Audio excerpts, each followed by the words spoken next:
आइए सुनिए प्रेमचंद्र की कहानी विमाता। स्त्री की मृत्यु के 3 ही मास बाद पुनर्विवाह करना मृतात्मा के साथ ऐसा अन्याय है और उसकी आत्मा पर ऐसा आघात है जो कदापि क्षम्य नहीं हो सकता। मैं यह कहूँगा कि उस स्वर्गवासिनी की मुझसे अंतिम प्रेरणा थी और न मेरा शायद यह कथन ही मान्य समझा जाए कि हमारे छोटे बालक के लिए माँ की उपस्थिति आवश्यक थी। परंतु इस विषय में मेरी आत्मा निर्मल है और मैं आशा करता हूँ कि स्वर्गलोक में मेरे इस कार्य की निर्दय आलोचना न की जाएगी। सारांश यह है कि मैंने विवाह किया और यद्यपि एक नवविवाहिता वधू को मातृत्व उपदेश बेसुरा राग था, पर मैंने पहले ही दिन अम्बा से कह दिया था कि मैंने तुमसे केवल इस अभिप्राय से विवाह किया है कि तुम मेरे भोले बालक की माँ बनो और उसके हृदय से उसकी माँ की मृत्यु का शोक भुला दो। 2 मास व्यतीत हो गए। मैं संध्या समय मुन्नू को साथ लेकर वायु सेवन को जाया करता था। लौटते समय कतिपय मित्रों से भेंट भी कर लिया करता था। उन संगतों में मुन्नू श्यामा की भांति चहकता। वास्तव में इन संगतों से मेरा अभिप्राय मनोविनोद नहीं, केवल मुन्नू के असाधारण बुद्धि चमत्कार को प्रदर्शित करना था। मेरे मित्रगण जब मुन्नू को प्यार करते और उसकी विलक्षण बुद्धि की सराहना करते तो मेरा हृदय बांसों उछलने लगता था। एक दिन मैं मुन्नू के साथ बाबू ज्वाला सिंह के घर बैठा हुआ था। ये मेरे परम मित्र थे। मुझमें और उनमें कुछ भेदभाव न था। इसका अर्थ यह नहीं कि हम अपनी क्षुद्रताएं, अपने पारिवारिक कलह और अपनी आर्थिक कठिनाइयां बयान किया करते थे। नहीं, हम इन मुलाकातों में भी अपनी प्रतिष्ठा की रक्षा करते थे और अपनी दुर्व्यवस्था का जिक्र कभी अपनी जबान पर नहीं लाते थे। अपनी कालिमाओं को सदैव छिपाते थे। एकता में भी भेद था और घनिष्ठता में भी अंतर। अचानक बाबू ज्वाला सिंह ने मुन्नू से पूछा, क्यों, तुम्हारी अम्मा तुम्हें खूब प्यार करती है ना? मैंने मुस्कुराकर मुन्नू की ओर देखा। उसके उत्तर के विषय में मुझे कोई संदेह न था। मैं भली भांति जानता था कि अम्मा उसे बहुत प्यार करती है, परंतु मेरे आश्चर्य का ठिकाना न रहा जब मुन्नू ने इस प्रश्न का उत्तर मुख से न देकर नेत्रों से दिया। उसके नेत्रों से आंसू की बूंदें टपकने लगी। मैं लज्जा से गड़ गया। इस अश्रुजल ने अम्बा के उस सुंदर चित्र को नष्ट भ्रष्ट कर दिया जो गत 2 मास से मैंने हृदय में अंकित कर रखा था।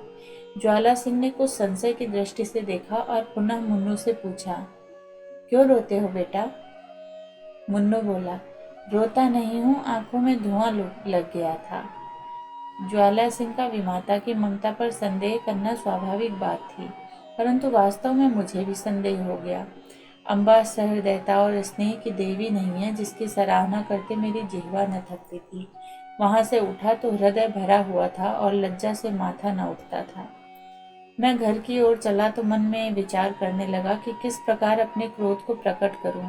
क्यों न मुंह को ढांक कर सो रहूं। अम्बा जब पूछे तो कठोरता से कह दूं कि सिर में पीड़ा है, मुझे तंग मत करो। भोजन के लिए उठाए तो झिड़क कर उत्तर दूं। अम्बा अवश्य समझ जाएगी कि कोई बात मेरी इच्छा के प्रतिकूल हुई है। मेरे पांव पकड़ने लगेगी। उस समय अपनी व्यंग्यपूर्ण बातों से उसका हृदय बेट डालूंगा। ऐसा रुलाऊंगा कि वह भी याद करे। पुनः विचार आया कि उसका हंसमुख चेहरा देखकर मैं अपने हृदय को वश में रख सकूंगा या नहीं।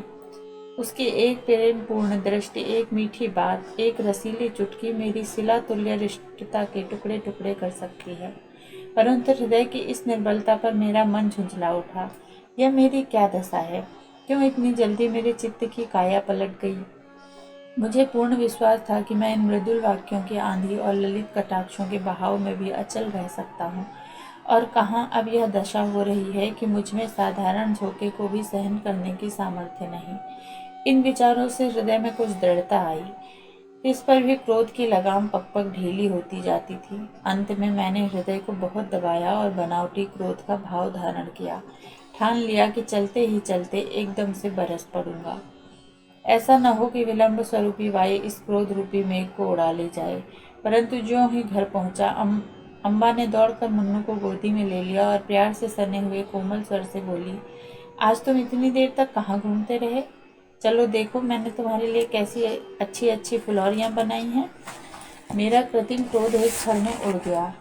मैंने विचार किया, इस देवी पर क्रोध करना भारी अत्याचार है। मुन्नू अबोध बालक है, संभव है कि वह अपनी माँ का स्मरण कर रो पड़ा हो।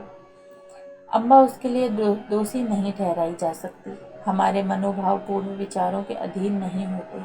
हम उनको प्रकट करने के निमित्त कैसे कैसे शब्द गढ़ते हैं, परंतु समय पर शब्द हमें धोखा दे जाते हैं और वे ही भावनाएं स्वाभाविक रूप से प्रकट होती हैं।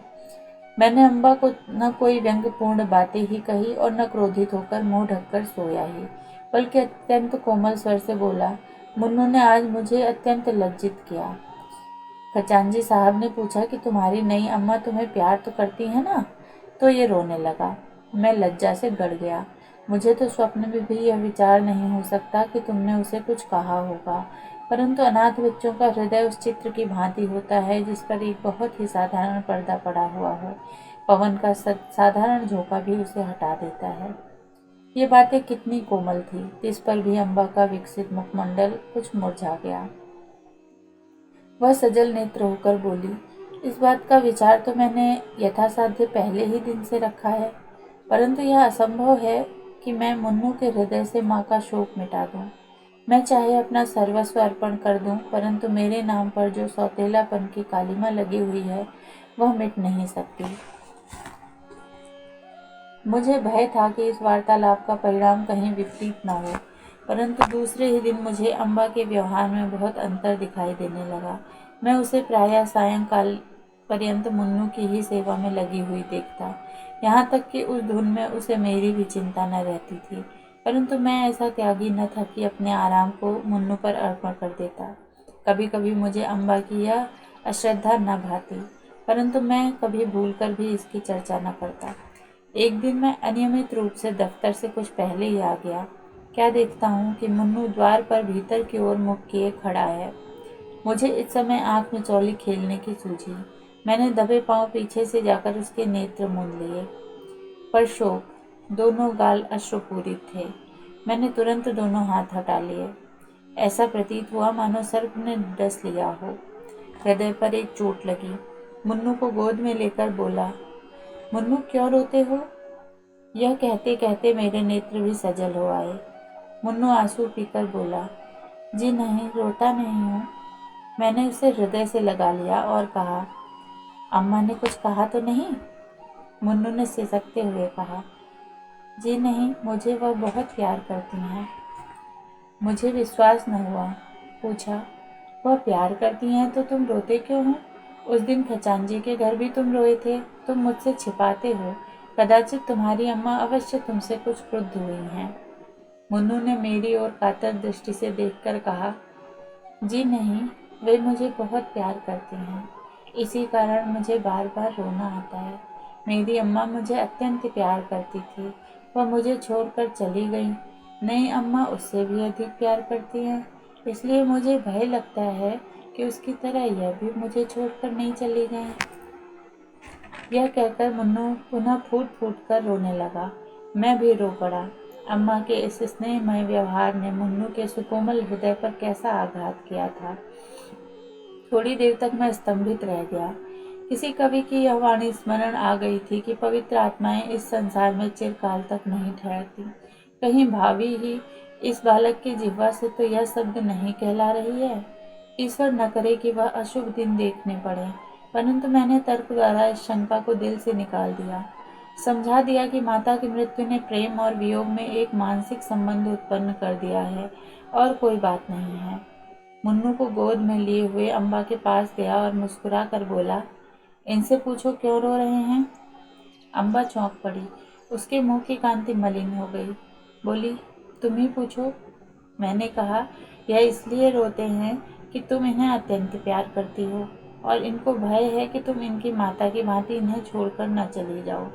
जिस प्रकार गर्द साफ हो जाने से दर्पण चमक उठता है, उसी भांति अम्बा का मुखमंडल प्रकाशित हो गया। उसने मुन्नू को मेरी गोद से छीन लिया और कदाचित यह प्रथम अवसर था कि उसे ममतापूर्ण स्नेह से मुन्नू के पांव का चुंबन किया। शोक, महाशोक। मैं क्या जानता था कि मुन्नू की अशुभ कल्पना इतनी शीघ्र पूर्ण हो जाएगी। कदाचित उसकी बाल दृष्टि ने होनहार को देख लिया था। कदाचित उसके बाल श्रवण मृत्यु दूतों के विकराल शब्दों से परिचित थे। 6 मास भी व्यतीत न होने पाए थे कि अम्बा बीमार पड़ी और इन्फ्लुएंजा ने देखते देखते उसे हमारे हाथों से छीन लिया। पुनः वह उपवन मरुतुल्य हो गया। पुनः वह बसा हुआ घर उजड़ गया। अम्बा ने अपने को मुन्नू पर अर्पण कर दिया था। हाँ, उसने पुत्र स्नेह का आदर्श रूप दिखा दिया। शीतकाल था और वह घड़ी रात्रि शेष रहते ही मुन्नू के लिए प्रातःकाल का भोजन बनाने उठती थी। उसके इस स्नेह बाहुल्य ने मुन्नू पर स्वाभाविक प्रभाव डाल दिया था। वह हठीला और नटखट हो गया था। जब तक अम्बा भोजन कराने न बैठे मुंह में कौर न डालता, जब तक अम्बा पंखा न झले वह चारपाई पर पाँव न रखता, उसे छेड़ता, चिढ़ाता और हैरान कर डालता। परंतु अम्बा को इन बातों से आत्मिक सुख प्राप्त होता था। इन्फ्लुएंजा से कराह रही थी, करवट लेने तक की शक्ति न थी, शरीर तवा हो रहा था, परंतु मुन्नू के प्रातःकाल के भोजन की चिंता लगी रहती थी। हाय, वह निस्वार्थ मात्र स्नेह अब स्वप्न हो गया।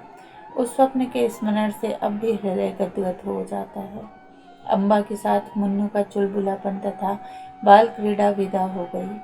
अब वह शोक और नैराश्य की जीवित मूर्ति है। वह अब भी नहीं रोता।